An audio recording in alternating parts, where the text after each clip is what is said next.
Ya udah buka kalau belum tahu. Assalamualaikum warahmatullahi wabarakatuh. Saya Agil Kamyaldo dan ini teman-teman saya Aujul, Taris dan Alfi. Di sini kami akan menjelaskan analisis sistem informasi, yaitu kami membawakan Bapenda Sumut. Apa itu Bapenda Sumut? Badan Pendapatan Daerah Sumatera Utara. Ini adalah tugas analisis mata kuliah analisis desain dan analisis desain. Pertama, saya akan menjelaskan visi, misi, dan tujuan. Visi menjadi pengelola pendapatan daerah yang profesional, berorientasi pada pelayanan publik yang berdaya saing. Misinya meningkatkan pendapatan daerah. Kedua, meningkatkan kualitas pelayanan kepada masyarakat. Ketiga, memantapkan kinerja sumber daya manusia dan kelembagaan. Tujuannya, yang pertama, meningkatkan penerimaan sumber pendapatan daerah Provinsi Sumatera Utara. Yang kedua, meningkatkan kualitas aparatur dalam pemberdayaan potensi daerah sebagai sumber penerimaan daerah. Yang ketiga, meningkatkan kualitas pelayanan publik. Selanjutnya, identifikasi masalah akan dibawakan oleh Fauzul. Kemudian identifikasi masalah. Yang pertama, masalahnya masyarakat Sumatera Utara mengalami kesulitan dalam mengakses informasi mengenai pajak kendaraan bermotor karena layanan daring masih terbatas. Opportunities. Yang pertama, peluang pengembangan sistem digital pajak daerah. Kedua, peningkatan kepercayaan publik melalui transparansi layanan daring. Meningkatkan potensi pendapatan asli daerah melalui peningkatan kepatuhan wajib pajak. Direktivis, mengembangkan sistem layanan pajak kendaraan berbasis digital. Meningkatkan infrastruktur teknologi informasi, yaitu server, jaringan, dan keamanan data. Menjalin kinerja sama dengan menjalin kerjasama dengan pihak ketiga, yaitu pemerintah pusat, bank, atau penyedia IT. Penyebab masalahnya yang pertama, akses informasi pajak belum terintegrasi secara digital. Yang kedua, infrastruktur TI masih terbatas. Yang ketiga, kurangnya transparansi dan efisiensi pelayanan. Yang keempat, minimnya kerjasama lintas instansi. Yang kelima, rendahnya literasi digital masyarakat. Kemudian selanjutnya akan dibacakan oleh Karis.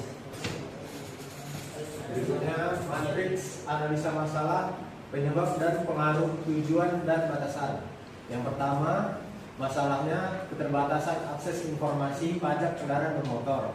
Penyebabnya sistem belum digital dan belum terintegrasi. Pengaruh, masyarakat kesulitan mengecek pajak, pelayanan lambat. Tujuan sistem adalah mengembangkan sistem informasi pajak online terintegrasi. Batasan sistem terbatas pada pajak kendaraan bermotor. Yang kedua, masalahnya infrastruktur TI kurang memadai. Penyebab server dan jaringan lemah. Pengaruh, sistem tidak stabil dan sering gagal diakses. Tujuan sistem meningkatkan kapasitas dan keamanan infrastruktur TI. Batasan sistem bergantung pada dukungan anggaran daerah. Yang ketiga, masalah pelayanan belum efisien dan transparan. Penyebab proses manual dan belum otomatis. Pengaruh, proses lama, potensi kesalahan tinggi. Tujuan sistem meningkatkan efisiensi dan transparansi pelayanan pajak. Batasan sistem hanya mencakup proses administrasi pajak, bukan kebijakan. 4. Masalah koordinasi antar lembaga belum optimal. Belum ada integrasi. Penyebab belum ada integrasi dengan pihak ketiga. Pengaruh, pembayaran non tunai terbatas dan data tidak sinkron. Tujuan sistem membangun sistem kolaboratif dengan bank dan pusat data nasional. Batasan sistem implementasi bergantung pada kerjasama lintas lembaga. Yang kelima, masalah rendahnya literasi digital masyarakat. Penyebabnya kurangnya sosialisasi dan pelatihan. Pengaruh, penggunaan sistem online masih rendah. Tujuan sistem meningkatkan sosialisasi dan edukasi digital masyarakat. Batasan sistem terbatas pada wilayah Provinsi Sumatera Utara. Berikutnya akan dijelaskan oleh Alfi. Baik, saya lanjutkan tujuan dan batasan sistem. Pertama, jenis tujuan sistem. Uraiannya menggambarkan sistem pajak kendaraan bermotor yang digital, transparan, dan real time. Kedua, meningkatkan efisiensi pelayanan publik dan kepercayaan masyarakat. Ketiga, memperluas kerja sama antar lembaga untuk pengelolaan pajak. Yang keempat, meningkatkan pendapatan asli daerah melalui peningkatan kepatuhan wajib pajak. Batasan sistem yang pertama, satu, sistem hanya mencakup layanan pajak kendaraan bermotor. Yang kedua, fokus pada digitalisasi layanan, bukan perubahan kebijakan pajak. Yang ketiga, bergantung pada infrastruktur dan dukungan pihak ketiga. Keempat, implementasi terbatas pada lingkup Bapenda Provinsi Sumatera Utara. Yang terakhir, identifikasi masalah kerangka PICIS. Aspek PICIS, yang pertama permasalahan, yang kedua dampak pengaruh, yang kedua performance atau kinerja, proses pengecekan pajak lambat karena sistem manual, efisiensi pelayanan rendah, bagian informasi, akses informasi pajak tidak real time dan tidak transparan, masyarakat kesulitan memantau pajak kendaraan.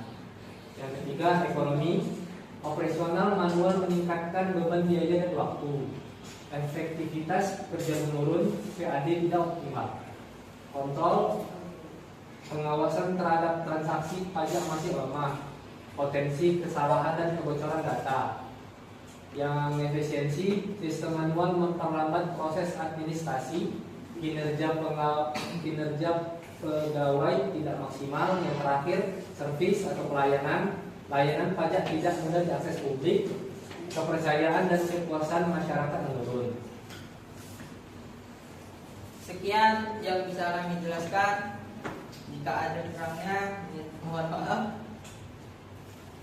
Terima kasih.